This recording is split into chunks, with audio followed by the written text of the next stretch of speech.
जय श्री कृष्णा। आप सभी का हमारे YouTube चैनल पर हृदय से स्वागत है। आज हम श्रवण करेंगे मार्गशीर्ष मास महात्म्य के अध्याय 12 का। यह प्रसंग उस समय का है जब राजा भानु और नंद महाराज के बीच दिव्य संवाद हुआ और आगे चलकर विश्वकर्मा द्वारा अद्भुत वृंदावन की रचना का वर्णन मिलता है। राजा भानु ने विनम्रता से कहा, ब्रजेश्वर, संबंध तो विधाता के विधान से ही निर्धारित होते हैं। मैं केवल जन्मदाता हूँ, किंतु वास्तविक संबंधों का निर्धारण ब्रह्मा जी की लेखनी और भगवान की इच्छा से ही होता है। कौन किसकी पत्नी बनेगी, कौन किसका पति, यह सब ईश्वर का नियोजन है। यदि विधाता ने मेरी पुत्री को वृषभानु की अर्धांगिनी के रूप में पूर्व से ही स्वीकार किया है, तो मैं उसमें परिवर्तन करने वाला कौन हूँ। ऐसा कहकर राजन भानु ने नंद बाबा के चरणों में प्रणाम किया, उन्हें आदरपूर्वक मिष्ठान भोज कराया और उन्हें विदा किया। नंद महाराज के लौटने के पश्चात वृषभानु ने भारी मात्रा में रत्न, आभूषण और दान दक्षिणा वितरित की। कलावती को पाकर वे परम प्रसन्न हुए। दोनों एक दूसरे के बिना एक क्षण भी नहीं रह पाते थे। कलावती अपने पिछले जन्म को स्मरण रखने वाली दिव्य सखी थी। वृषभानु स्वयं श्री हरि के अंश थे, अतः इस दंपति का प्रेम प्रतिदिन नवीन रस से परिपूर्ण होता गया। सुदामा के शाप, जन्म के प्रसंग और श्री कृष्ण की आज्ञा से राधिका द्वारा दी गई उनकी आयुदान कथा के प्रभाव से इन दोनों के दर्शन मात्र से ही दंपति भाव का बंधन समाप्त हो गया और वे मुक्त हो गए। ये एक अद्भुत रहस्य है। इसके बाद शिल्प शिरोमणि विश्वकर्मा जी वृषभानु के आश्रम से आगे बढ़े और उन्होंने नंद महाराज के लिए एक अनोखे आश्रम का निर्माण करने का संकल्प किया।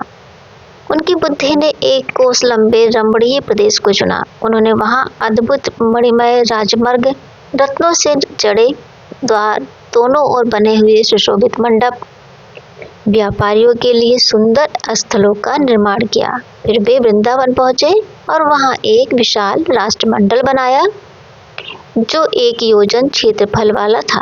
उसके भीतर 9 करोड़ रत्न मंडप, मणि निर्मित महर्षिकाएं, पुष्पों से भरे उद्यान, सुंदर सरोवर, अद्भुत क्रीड़ा स्थल, सब कुछ केवल श्री राधा माधव की क्रीड़ा के लिए निर्मित था।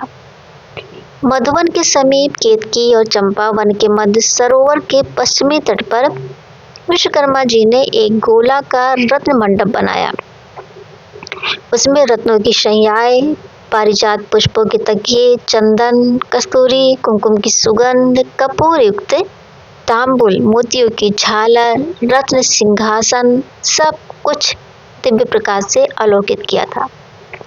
इस निर्माण से प्रसन्न होकर उन्होंने प्रत्येक भवन पर उसके उद्देश्य के अनुसार नामांकित किए और प्रणाम करके श्री कृष्ण को सोया हुआ देख अपने स्थान को लौट गए। नारद जी के प्रश्न पर भगवान नारायण बोले, पूर्व सतयुग में धर्मात्मा भक्तवर राजा केदार तपस्या और भगवान श्री कृष्ण के प्रेम में सदा लीन रहते थे। उनके तप से प्रसन्न होकर भगवान ने उन्हें अनन्य भक्ति दी।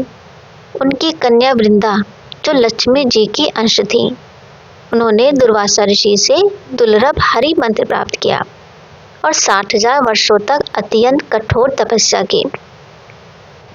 तब श्री कृष्ण प्रकट हुए और उन्हें वरदान देकर गोलोक ले गए। वहां वो श्रेष्ठ गोपी बनी। उस स्थान पर वृंदा की तपस्या के कारण ही उसका नाम पड़ा वृंदावन। दूसरा कारण सुनाते हुए भगवान बोले, राजा कुशध्वज की कन्याएं तुलसी और वेदवती तपस्विनी थी। वेदवती आगे चलकर सीता के रूप में प्रसिद्ध हुई। तुलसी का चरित्र कृष्ण भक्ति का अद्भुत उदाहरण है। उनके तप का एक स्थान यही था, इसीलिए यह स्थान वृंदावन कहलाया। नारद जी ने उत्सुकता से पूछा, भगवान, राधा जी के 16 दुर्लभ नाम कौन कौन से हैं?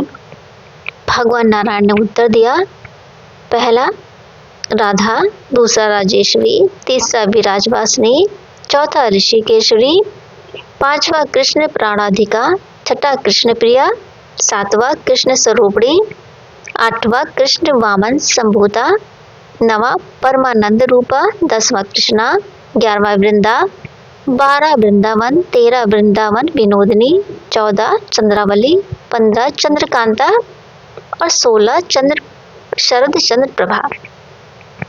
इन सब की व्याख्या करने के पश्चात नारायण जी बोले, जो भक्त प्रतिदिन तीनों संध्या में इस स्तोत्र का पाठ करता है वह राधा माधव के चरणों की भक्ति और अंत में मोक्ष अवश्य प्राप्त करता है।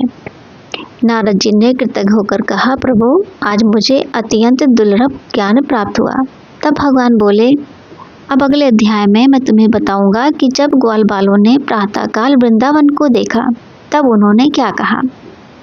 इसलिए दोस्तों आज का अध्याय समाप्त हुआ। हरे कृष्णा। आशा करती हूँ ये दिव्य कथा आपके मन को शांति और भक्ति प्रदान करेगी। यदि आपको यह कथा अच्छी लगी हो तो प्लीज़ लाइक शेयर कमेंट अवश्य करें। हमारे चैनल को सब्सक्राइब करना बिल्कुल ना भूलें ताकि अगला दिव्य अध्याय आप तुरंत सुन सकें। आपके एक लाइक से हमारी सेवा और अधिक भक्तिमय बनती है। तो फिर मिलेंगे अगले वीडियो में, तब तक के लिए जय श्री कृष्णा दोस्तों।